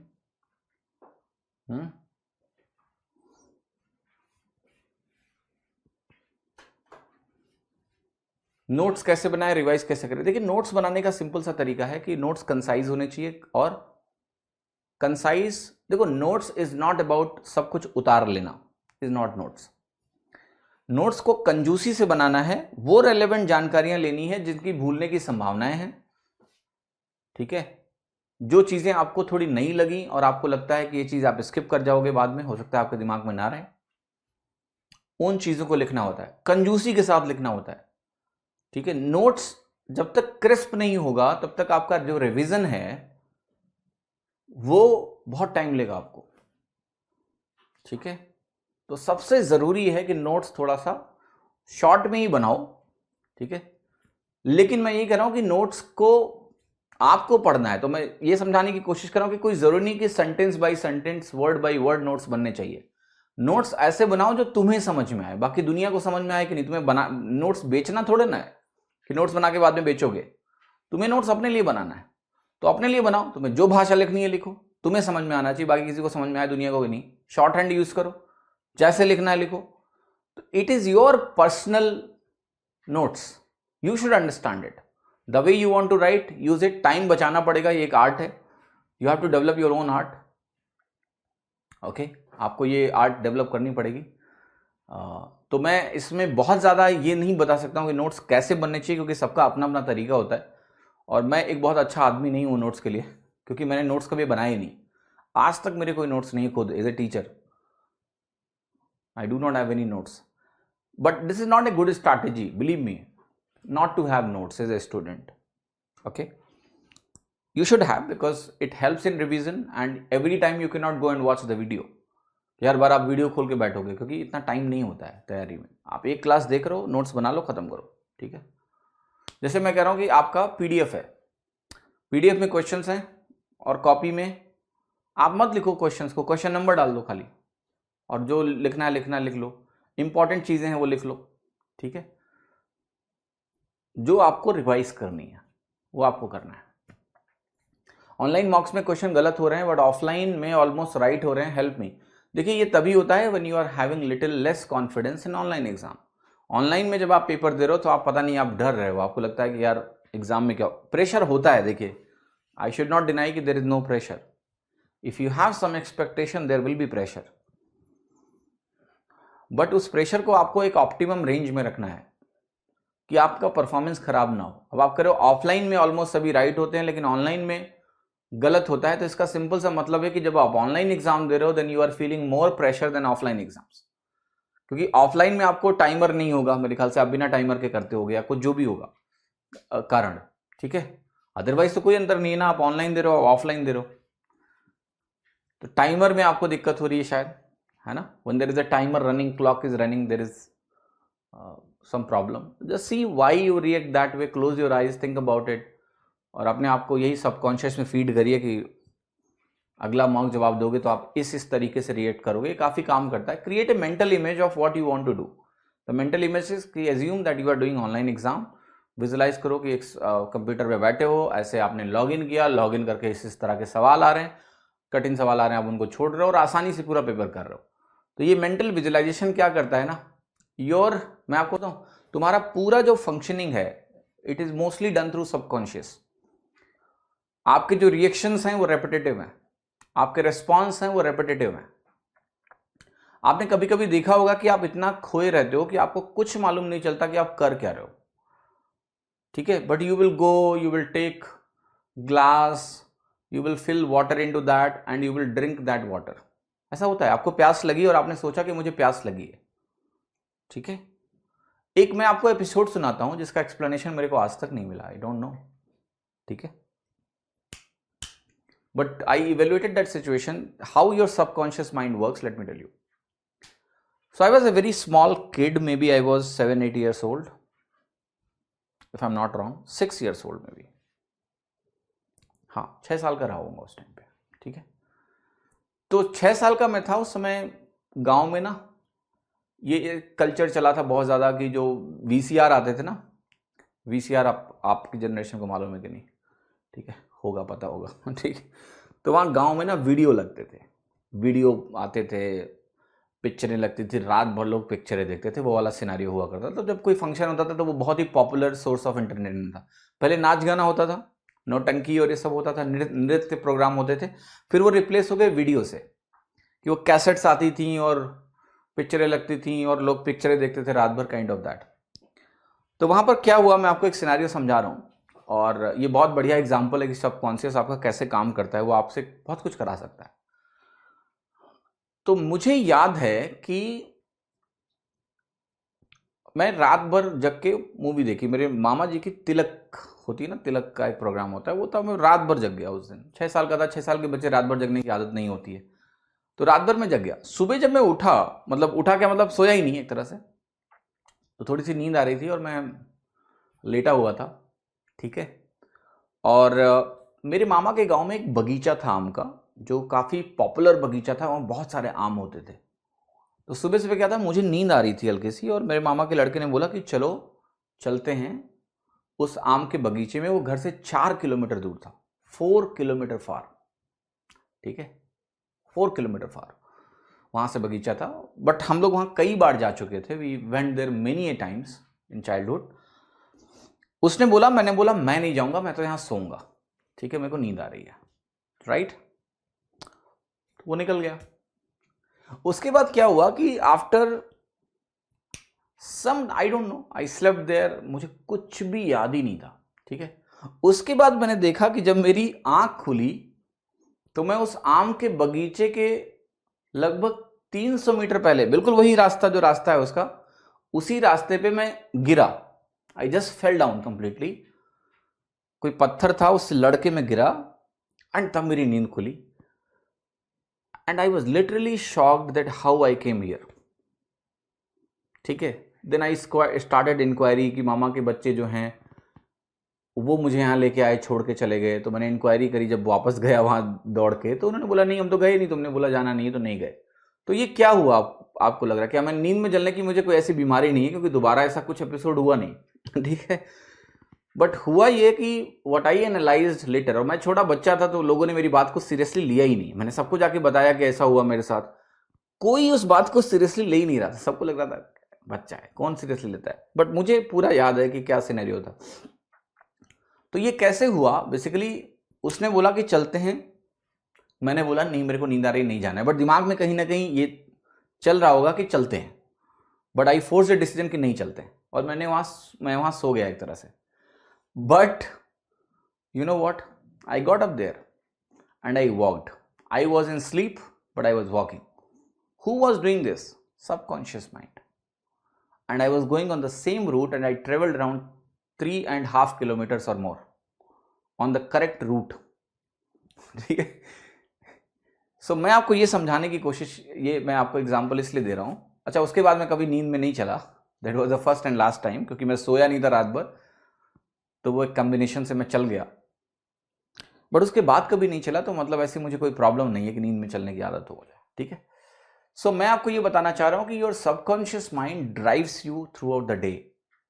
It has that ability. आपने कई बार देखा होगा कि आप उठे और आपने गए, पानी आपने पी लिया, आपको प्यास लगी थी, और आप उस पीरियड को आपके दिमाग में नहीं है कि आपने कब पानी पिया, और आपको याद आता है कि आपने पानी शायद नहीं पिया। ठीक है, फिर आपको कोई बताता है कि अरे तुमको देखा, तुम यहां पानी पी रहे थे थोड़ी देर पहले। How it happened? Completely subconscious activity, without your consciousness involve into it, it happened. तो मैं आपको ये समझाने की कोशिश कर रहा हूं कि दिमाग जो आपका होता है, सबकॉन्शियस माइंड काम करता है प्रीवियस इंफॉर्मेशन पे, और वो उसके अंदर स्टोर्ड है। तो आपका जो डर है वो भी वहीं से आता है कि सिमिलर सिचुएशन में जब आप ऑनलाइन एग्जाम दे रहे हो तो आप डर जाते हो। इसको कैसे ब्रेक कर सकते हो आप? इसको ब्रेक करने का तरीका ये है कि आप सबकॉन्शियस को मैसेज दो कि भैया देखो ऐसा सब ठीक है। तो you close your eyes, just visualise कि आप ऑनलाइन एग्जाम दे रहे हो, और बहुत डिटेल में आप विजुलाइज करो, बहुत डिटेल में। The more detailed you visualise, the more better picture is created in subconscious. ठीक है, it is continuously storing information without your inputs. वो कर रहा है, वो देख रहा है तो इंफॉर्मेशन स्टोर हो रही है, आप रास्ते में चल रहे हो तो इंफॉर्मेशन स्टोर हो रही है। क्लियर? Everything is happening.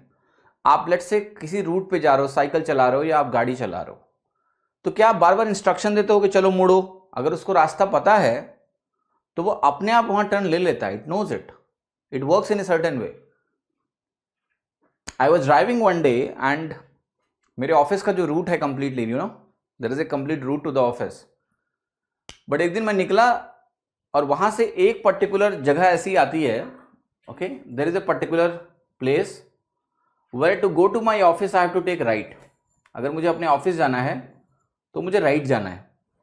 ठीक है, पर मुझे जाना था एक शॉपिंग मॉल में, शॉपिंग मॉल जाना था एक दिन, और मैं निकला। तो जब मैं इस जगह पहुंचा तो I was on A call. ठीक है, मैं हेडफोन से बात कर रहा था फोन पे। आई टुक द टर्न हियर, मुझे जाना यहां था। क्या हुआ? ठीक है, what happened? Subconscious, it saw the pattern, okay, that I'm going on the same route, and in the lack of a conscious decision that I have to turn left, it took a subconscious decision that I have to turn right by seeing the pattern. ठीक है, the same thing happens with you when you get the exam. तो online exam जब आप देते हो तो आपके कुछ ना कुछ फियर्स हैं, वो फियर्स पिक्चर में आते हैं, तो सबकॉन्शियस माइंड आपको और प्रेशराइज करता है, because it knows how to act, तो आपको उधर ही लेके जाएगा। तो you need to be little conscious. तो ये होता है कि नहीं होता है? आपके साथ भी बहुत बार हुआ होगा कि जाना कहीं और था, चले कहीं और गए। ठीक है, रास्ता आपने वही ले लिया जहां पर आप रेगुलरली जाते हो। तो दिमाग देखो हमेशा क्या होता है, पैटर्न पे काम करता है। Subconscious mind is always works on a pattern, और आपकी जितनी भी एक्टिविटी है, most of the activity is subconscious, बहुत लेस परसेंटेज कॉन्शियस होता है। Basically subconscious drives your personality. तो what is important is that you feed subconscious with the right thing. ठीक है, that's why create a powerful image of what you wish to achieve in your mind. That's the first step because it changes everything. Okay, it aligns you for that. तो for example अगर आपको online exam में अच्छा करना है और जहां आपको प्रॉब्लम आ रही है तो create a very powerful image. इसको आपको बहुत तगड़े तरीके से विजुलाइज करना है. इस तरीके से विजुलाइज करना है सबकॉन्शियस को मालूम भी नहीं चलेगा कि वाकई में वो सिचुएशन है या नहीं है. वो उसको कहेगा ठीक है.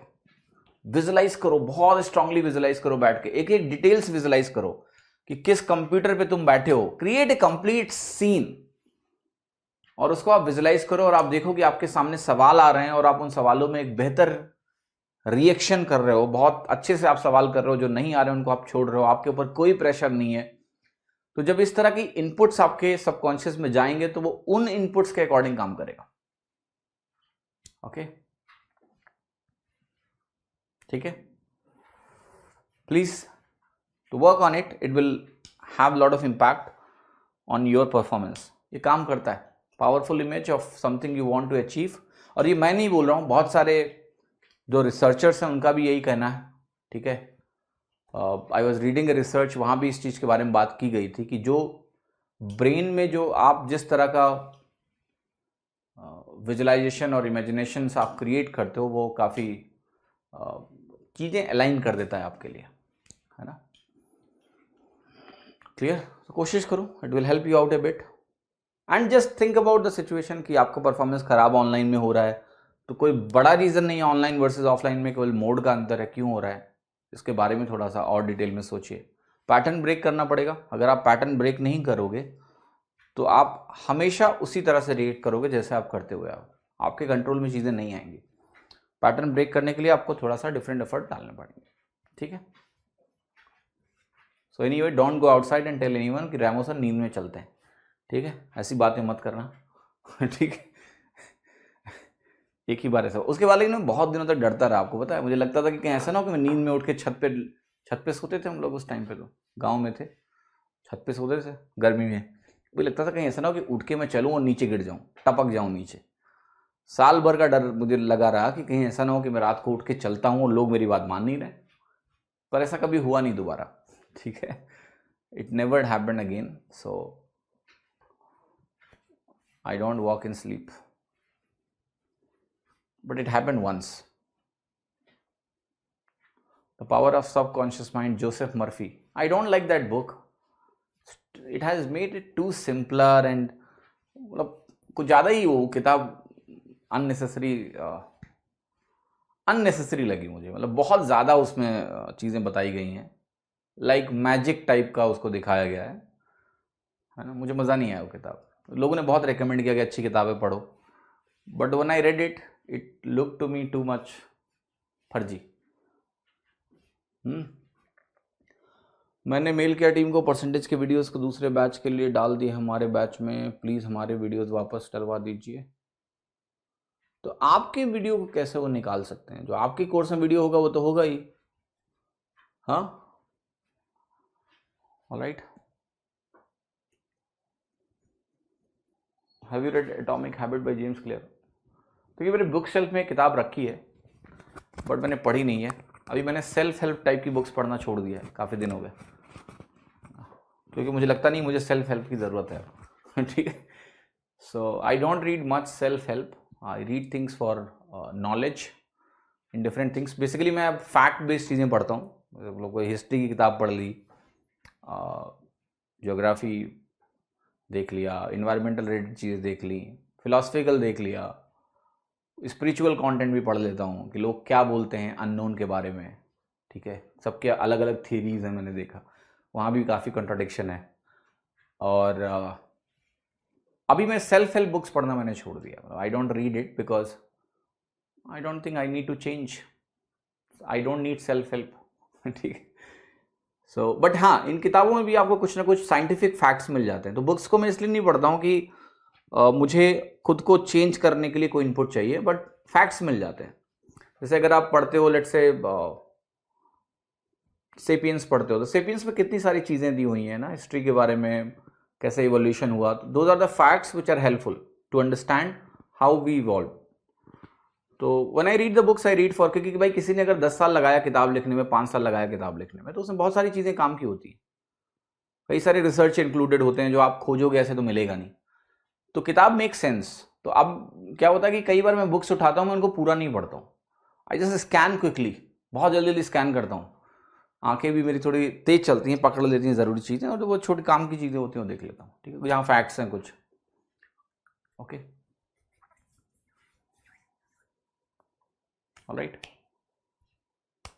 सो पढ़ने का वही है कि अब जब टाइम कम मिलता है पढ़ने का तो बहुत सिलेक्टिव पढ़ता हूँ मैं, बहुत ऐसी चीज़ें पढ़ता हूँ जो कहते हैं ना, जो थोड़ा सा I just want to know more facts rather than opinion of the people, है ना।